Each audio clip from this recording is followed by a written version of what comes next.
Assalamualaikum dan apa khabar semua? Baiklah, hari ini anda semua dalam subjek kimia bersama dengan Cikgu Umar. Topik besar kita pada hari ini adalah jadual berkala unsur. Namun, hari ini kita akan masuk topik yang lebih detail sikit, iaitu subtopik jadual berkala unsur bagi kumpulan satu, iaitu unsur-unsur daripada kumpulan satu lah. Jadi mungkin ada antara pelajar-pelajar ni yang dah bersemangat untuk belajar. So, jadi sebelum kita masuk kepada kita punya pembelajaran, cikgu nak bentangkanlah sedikit apa yang mungkin student akan dapat, apa yang mungkin pelajar-pelajar akan dapat daripada kita punya pembelajaran hari ini. Okey, berkenaan dengan jadual berkala unsur kumpulan 1, di akhir pembelajaran, pelajar akan dapat mengenali unsur-unsur kumpulan 1 dalam jadual berkala, memahami sifat fizik dan kimia unsur kumpulan 1, mengkaji reaksi kimia antara unsur kumpulan 1 dengan air, memahami reaksi kimia unsur menuruni kumpulan 1. Jadi banyak informasi yang ada untuk pembelajaran kali ini. Diharapkan pelajar dapatkan informasi sebaiknya. Okey.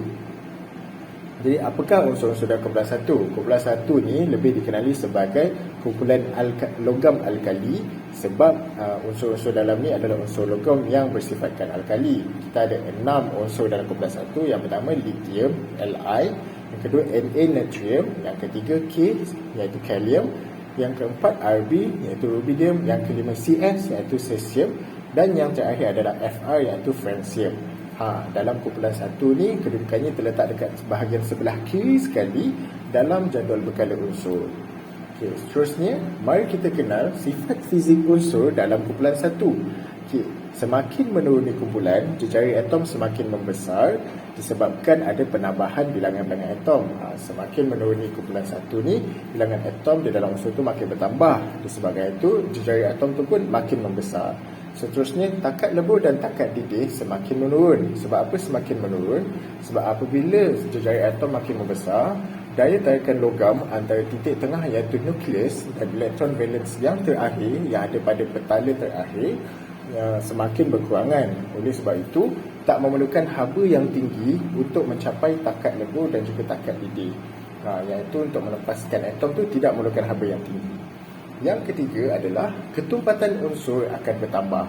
Ini seperti yang cikgu sebut tadi, apabila unsur atom bertambah, ketumpatannya pun akan bertambah lah. Tapi untuk 3 unsur pertama, iaitu lithium, natrium dan juga kalium, unsur ini lebih rendah daripada ketumpatan air. Jadi kalau kita letak atas air, unsur ni akan terapung di atas air. Menarik kan? Baik, seterusnya mari kita belajar sifat kimia unsur dalam kumpulan 1. Semakin menuruni kumpulan, reaktiviti semakin bertambah. Contohnya, reaktiviti unsur dengan air. Kenapa reaktiviti tambah?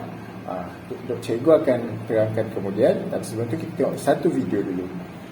Baik, ini cikgu nak kongsikan reaktiviti unsur kumpulan 1 dengan air. Okey, yang pertama sekali adalah dekat bahagian sini. Okay, dekat sini kita ada beberapa unsur. Unsur ni lah yang mana cikgu nak tunjuk.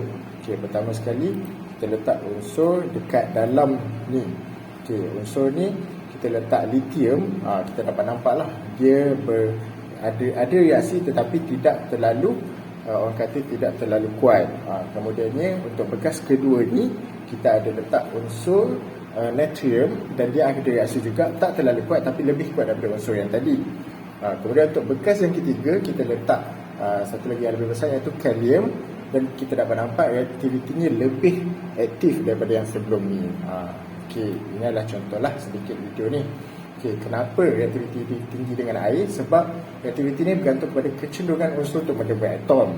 Apabila tarikan titik unsur tengah di nukleus semakin jauh dengan elektron valence, maka daya tarikan logam semakin rendah, so lebih mudah untuk menderma. Apabila lebih mudah untuk menderma, maka lebih kuatlah reaktivitinya. Sebab itulah makin menurun ke bawah, reaktiviti dengan air makin bertambah. Okey, jadi cikgu nak kongsi sikitlah contoh aplikasi unsur bagi kumpulan 1.